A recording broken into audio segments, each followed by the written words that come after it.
कन्या राशि वाले जातकों से मेरा विशेष अनुरोध है कि 12वें घर में 21 जनवरी को आपके मंगल आएंगे, तो कन्या राशि वालों के लिए धन हानि के योग हैं, ध्यान रखना। प्रारंभिक में कोई धन हानि हो सकती है आपको। कन्या राशि वालों, कोई कार्य आपका बिगड़ सकता है। क्यों? शनि जहां बैठे वो छठे भाव में होंगे। कोर्ट कचहरी या खेतों या फैक्ट्रियों अथवा परीक्षाओं के कारण कई भाग दौड़ आपके जीवन में हो सकती, व्यस्तताएं हो सकती हैं, मन पजल रह सकता है। बस फर्क इतना है कि पंचम भाव में आपकी मनोवृत्ति सकारात्मक ऊर्जा के साथ इन 3 महीनों तक खड़ी रहेगी। फरवरी मार्च तक। अप्रैल मई जून ये भव्य समय रहेंगे। उत्तरार्ध अक्टूबर नवंबर और दिसंबर, इन महीनों में आप सावधानी बरतिएगा। कुल मिलाकर के आपका 2025 का समय 50-50 रहेगा। 50 आपके पौरुषवाद से, पुरुषार्थवाद से, परिश्रम से, मेहनत से, 50% आपका भाग्य साथ देगा। तो ऐसे में जिन क्षेत्रों को मैंने कैलकुलेशन किया, किसी विवाद में, मुकदमा में नहीं, न्यायालय में नहीं, कि कोई धन हानि होने से जब क्रोध करेंगे तो इन्हीं क्षेत्रों में आपकी धन हानि हो सकती है। कुछ लोग प्रश्न कर देते हैं कि आखिर ये ज्योतिष सही है या गलत, इसे मानना चाहिए कि नहीं। विज्ञान तो कुछ सिद्धांतों के भारतीय ज्योतिष को मानता है, लेकिन किन्हीं सिद्धांतों को नहीं मानता है। ज्योतिष यूरोप के सभी देश, अरब, मिस्र, बल्कि मिस्र की सभ्यता में भी ज्योतिष को माना जाता है। अरब मुस्लिम देशों में भी ज्योतिष की मान्यता 100% है। सबसे बड़ा ज्योतिषी चाइना का फेंग शुई, रोम का कीरो, यूनान का कीरो इत्यादि इत्यादि महान ज्योतिषी हुए हैं। ज्योतिष धर्म से परे होता है।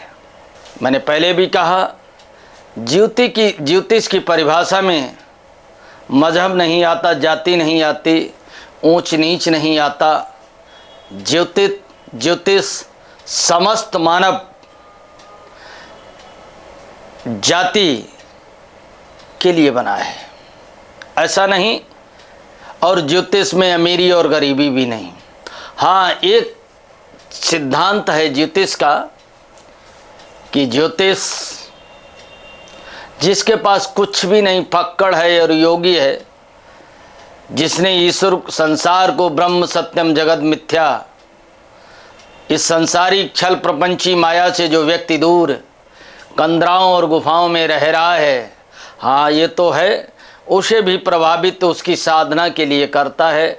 कभी कभी तो साधक बन जाता है, कभी साधना उसकी पूरी नहीं होती है।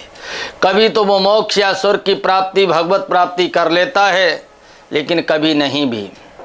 इसी प्रकार से ज्योतिष मानव मात्र के लिए जहाँ तक आपकी दृष्टि पड़ती है वहीं तक की सृष्टि है, और प्रकृति के सभी स्वरूपों में समय का अपना एक सिद्धांत है।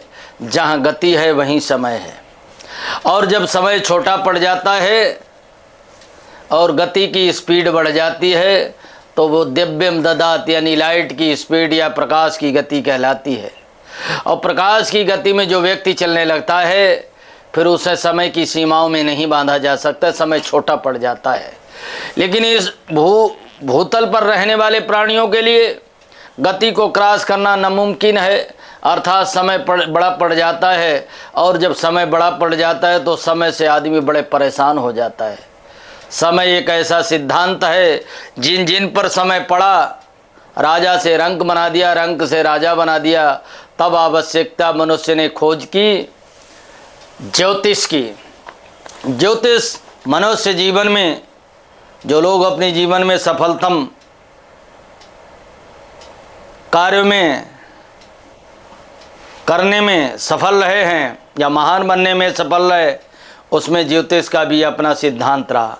रावण से लेकर के, राम से लेकर के कृष्ण, गांधी और गौतम, ये सब लोग अपने जीवन में ज्योतिष के सिद्धांतों को पाते चले आ रहे हैं। आज भी विकसित दुनिया के ये सत्य है कि मनुष्य ने ज्ञान की खोज की, विज्ञान की खोज की, परिश्रम और प्रयास किए, संसाधन जुटाए, विकसित भारत बना, विकसित दुनिया बनी, लेकिन उसमें ज्योतिष का भी अपना एक सिद्धांत है। तो आओ चलते हैं। सीताराम गुणग्राम पुण्यारेण विहारिणो वंदे विशुद्ध विज्ञानो कवीश्वर कपीशुरो उद्भवस्ति संहार कारणीं क्लेशहारिणीं सर्वश्रेष्ठीं सीतां न त्वं राम वल्लभां यन्माया विश्ववर्तिमखिलं ब्रह्मादिदेवासुरा यद सत्त्वादमृतैव भाति सकलं रज्जौ यथा हेर्ब्रमा करचरण कृतं वा काय जन्म कर्म जम्बा श्रवणनयन जम्बा मानसं वा पराधम बहितं वा श्रवण में तक्षमस्व। जय जय करुणाब्दे श्री महादेव शंभो। धन्यवाद।